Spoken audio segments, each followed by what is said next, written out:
अस्सलाम वालेकुम जी। आज हमारे साथ मौजूद हैं फ़वाद ख़ान साहब और हम उनसे कुछ बात करेंगे। फ़वाद, अस्सलाम वालेकुम। फ़वाद, सबसे पहले तो आप मुझे ये बताइएगा कि ये जो Maula Jatt the legend of Maula Jatt आपको प्रोजेक्ट सुनाया गया, तो क्या आपने फ़ील किया और पहला रिएक्शन क्या था, और फिर कब आपने तय किया कि मुझे मौला जट का किरदार करना है या ये फ़िल्म करना है? जी, जब ये बात हुई थी, ये आई थिंक ग़ालिबन 2013 की बात है, शायद 2013 ही है, शायद 2012 या 2013। तो जब बिलाल लशारी साहब ने जो ही thought about this project and approach किया उन्होंने और कहा कि मेरे जहन में कुछ ये एक आइडिया है, क्योंकि मेरी और बिलाल की कुछ आई थिंक स्कूल के ज़माने से दोस्ती है, हम जानते हैं एक दूसरे को स्कूल से, एंड उसके बाद भी वी वर इन टच। फिर ड्यूरिंग खुदा के लिए उन्हें ही मुझे ब्रीफली ही had introduce me to Shoaib Mansoor साहब, बिकॉज मैं उस वक्त तो बिल्कुल एक्टिंग जो है एक सिटकॉम किया था बहुत अरसा पहले सन 2000 में, और उसके बाद फिर मैंने एक्टिंग नहीं की थी। तो ही हैड इंट्रोड्यूस मी, तो वी केप्ट इन टच।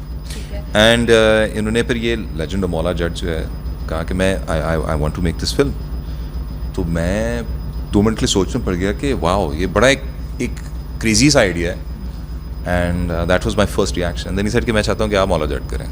तो उसके बाद मैंने कहा कि ये तो बहुत ही क्रेजी आइडिया है। तो I think I thought about it for a day और 2, इससे ज़्यादा एक दो दिन से ज़्यादा मैंने सोचा नहीं, और उसके बाद मैंने कहा कि चलो करते हैं, फिर एक चैलेंज है, इसको करते हैं। तो इस किरदार को करने के लिए किस किस्म की तैयारी की आपने? जो मौला जट थी उसको बार बार देखा, मौला जट के कैरेक्टर को देखा, किस तरह की आपने तैयारी की, रिसर्च की, ताकि आप एक अच्छे मौला जट नज़र आ सकें, पंजाबी नज़र आ सकें? अच्छा, ये तो मौला जट को मुझे लगता है कि वो कोई शहजादे वाला जो है एक दर्जा मिल चुका है कि एक शहजादा प्ले करना होता है, तो उसकी आप तैयारी करते हैं कि शहजादा किस तरह चलता है और क्या करता है। अभी तो शहजादा ही प्ले कर रहे हैं। क्या मतलब? अच्छा, तो ये बताइएगा उस रिसर्च क्या थी आपकी? रिसर्च उसके ऊपर बहुत लिमिटेड थी। एक पुरानी फिल्म थी मेरी, पंजाबी जो है बहुत इज़ नॉट द एक्चुअली, मुझे पंजाबी बोलनी बिल्कुल ही नहीं आती। सो एक फ़िल्म को देखना और फिर उसके अंदर जो एक टेम्पो के साथ अदायगी की जा रही होती है, जो बोल रहे होते हैं लाइन्स, तो आपको उस तरह समझ भी नहीं आती सारी। तो मैंने कुछ सीन्स देखे हुए थे और मौला जट का डेफिनेटली पता भी था, बट बिकॉज ये एक बहुत ही डिफरेंट एरा की फिल्म है, वो एक डिफरेंट एरा में बनी थी, तो ये किरदार भी बहुत डिफरेंट होना था। ठीक है। तो सुल्तान राही साहब की मैं जिस तरह कहता हूँ कि he has very big shoes to fill. मैं उनके पैर के नाप की बात नहीं कर रहा, मैं वैसे ही कह रहा हूँ कि उनका he is got such a big body of work behind him. बहुत आपने बड़ी बात की है जी, सॉरी, मैंने कहा बहुत आपके लिए, मतलब आपके हिसाब से आपने एक नहीं वो यार वो लेजेंड है, उन्होंने पाकिस्तानी फिल्म इंडस्ट्री के बहुत जाने माने चेहरे हैं, and he is one of the legends of this, veterans of this industry, right. तो अगेन मैं कहता हूँ कि जिस तरह उन्होंने प्ले किया मौला जट, उस तो करना कम्प्लीटली इम्पॉसिबल। तो ऑब्वियसली बात है, फिर आप एक जुगाड़ निकालते हैं, और जुगाड़ जो है तो हमने निकाली, हमने अपना एक तरह से एक मौला डेवलप किया, मौला जट। अच्छा, नासिर अदीब साहब बताते हैं कि आपको मतलब एक आपका डायलॉग था, मैं वैर व्यान आया रन्ना व्यान नहीं आया, आपको रन्ना का मतलब नहीं आता था, ऐसा ही है? हाँ, ऐसा ही है। तो अब कौन से ऐसे पंजाबी के वर्ड्स हैं जो कि आपको पहले मतलब बिल्कुल नहीं पता थे, अभी आपको वो पता चले हैं, अब आप जानते हैं कि इनके मतलब क्या है? मेरी ना मेमोरी बहुत कमज़ोर है, तो मुझे लगता है कि बहुत कुछ जो मैंने बोला उस फिल्म के अंदर शायद मैं भूल चुका हूँ, मैं फिर से पूछूंगा इसका मतलब क्या था। अच्छा, सही है। अच्छा, ये बताइएगा, माहिरा खान के साथ लोग आपको देखने के लिए तो बहुत एक्साइटेड हैं, आप ख़ुद कितने एक्साइटेड हैं? क्योंकि फ़िल्म देखें, पहले जब रिलीज़ होना थी तो कोरोना आ गया, फिर ये सैलाब भी आ गया, लेकिन फ़ाइनली रिलीज़ हो रही है, तो नर्वस तो यकीनन आप होंगे, और लोगों ने पहली मौला जट भी देखी हुई है, ठीक है। तो आप क्या समझते हैं, उस शहर से निकाल पाएंगे आप लोग? इंशाल्लाह निकालेंगे तो सही, लेकिन आप क्या कहेंगे, इस हवाले से कोई नर्वसनेस है? नहीं, इस हवाले से नर्वसनेस कोई नहीं है। बहुत अच्छे बाद हमने इकट्ठे काम किया, एंड आई थिंक हम जो अदाकार होते हैं, आई थिंक उम्मीद तो हमारी होती है कि ऑब्वियसली बात है कि लोगों को उसका एक इम्पैक्ट मिले, एंड इट इज़ ये एक ऐसी जोड़ी है, ऐसा कपल है जिसने आई थिंक हम दोनों को बहुत कुछ दिया। बट मौला जट एक बहुत डिफरेंट किस्म की फ़िल्म है।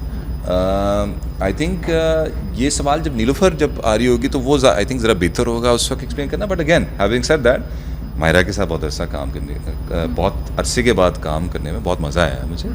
एक अच्छी दोस्ती है, एंड आई थिंक नर्वसनेस तो आई थिंक ओवरऑल फिल्म के बारे में, क्योंकि अब ये दुनिया वो है जिसमें हम पंजाबी में बात कर रहे हैं, तो ठीक है, उसका चैलेंज बड़ा है कि पंजाबी है और फिर रोमांस भी है। ठीक है, कम क्यों नज़र आते हैं? हालांकि लोग तो आपको देखना चाहते हैं। क्या आप वो बॉलीवुड के जो मिस्टर परफेक्शनिस्ट कहलाते हैं आमिर खान, क्या आप उनसे इंस्पायर तो नहीं हो गए हैं कि साल में एक ही प्रोजेक्ट करना है या 2 साल में एक प्रोजेक्ट करना है? ये तो थोड़ा सा अनफेयर है। I think Aamir Khan is a person who is very inspiring as an actor, but एक पुरानी आदत है मेरी, मुझे लगता है कि मैं टीवी के इस दौर में भी जो है बहुत कम काम करता था। सो ये हमेशा से मेरी आदत रही है कि मैं एक वक्त में एक चीज़ कर सकता हूँ। मैं इतना टैलेंटेड नहीं हूँ कि मैं बहुत मल्टीपल काम कर सकूँ एक वक्त में। अच्छा, आपकी फ़िल्म जो है उसको म्यूट करके देखे तो ऐसा लगता है वो कोई इंग्लिश फ़िल्म है। ये क्या टेक्निक आप लोगों ने लगाई है? ऐसा लगता है कि कोई इंग्लिश फ़िल्म चल रही है या कोई टर्की की कोई फिल्म चल रही है। ये ऐसा मतलब आप लोगों ने कोई, आई एम सॉरी, कोई चालाकी लगाई है आप लोगों ने? चालाकी लगाई है? आई थिंक देखें the way this film has been shot, अब आई थिंक देखें जहाँ तक फ्रेमिंग और डायरेक्ट ये फोटोग्राफी, जो प्रिंसिपल फोटोग्राफी जिसको हम कहते हैं, जब छापते हैं फिल्म को हम, आई थिंक उस वो टेक्निक अब आई थिंक अब इवॉल्व इस तरह हो रही है कि जो हमारे वर्ल्ड इंस्पिरेशंस हैं उसमें आना शुरू हो गए हैं। बट एंड हमारे जो डायरेक्टर साहब हैं, again he studied filming, he studied film making, and उन्होंने जाके कैलिफोर्निया में पढ़ी, तो ऑब्वियसली बात है उनके अंदर वो इन्फ्लुएंसेस हैं और वो इन्फ्लुएंसेस नज़र आते हैं। आखिर में मैं 1-2 सवाल और करूँगी। एक तो टीवी पर वापसी कब कर रहे हैं आप, और हमसफ़र ने आपकी ज़िंदगी किस तरह से बदल दी बतौर स्टार? या ज़ाहिर आपका एक करियर आपने यहाँ से चेंज हुआ। टीवी पर एक तो वापसी बता दीजिए, और दूसरा ये बताइएगा कि ड्रामा सीरियल हमसफ़र ने फवाद खान की ज़िंदगी किस तरह से चेंज की? टीवी पे वापसी आई थिंक अभी फ़िलहाल कहना इन द इमीडिएट फ्यूचर मुश्किल है, लेकिन ऑब्वियसली बात है वो जिस तरह कहते हैं नेवर से नेवर, अगर एक्टिंग कंटिन्यू की और अच्छा प्रोजेक्ट आया आगे तो फिर शायद कर लेंगे, बट अभी मुश्किल लग रहा है। जहाँ तक हमसफ़र का ताल्लुक़ है, हाँ, हमसफ़र ने बहुत दिया है, अल्हम्दुलिल्लाह, अल्लाह का शुक्र है। I think it was a breakthrough moment, and I will forever be indebted and grateful to the people जो कि उस प्रोजेक्ट से जुड़े थे और जो लोगों ने देखा और उसको अप्रिशिएट किया। मज़ीद किसी पंजाबी फिल्म में काम करेंगे? ये बहुत अच्छा सवाल है, बहुत अच्छा सवाल है। मुझे लगता है, एंड मैं ऑनेस्टली बताऊं, मैंने ये बात पहले भी की है, मुझे लगता है रीजनल लैंग्वेजेस में फिल्में बनना बहुत ज़रूरी है, बहुत ज़रूरी है। उससे हमारी, आई थिंक उर्दू तो एक मादरी ज़बान बन चुकी है हमारी, और है, हमेशा रही है, ठीक है, बट आई थिंक वो इतना पेनिट्रेट कर गई है रीजन्स के अंदर कि हमारे रीजनल लैंग्वेजेस में अब कुछ नहीं बनता। सो पंजाबी मुझे लगता है जो the land of Punjab in itself, उसमें इतनी कहानियाँ हैं, इतनी कहानियाँ हैं। अब आप उनको उर्दू में भी कर सकते हैं, लेकिन अगर आप पंजाबी में करेंगे तो और भी मज़ीद आएंगे। चलिए, बहुत शुक्रिया आपका, बहुत शुक्रिया।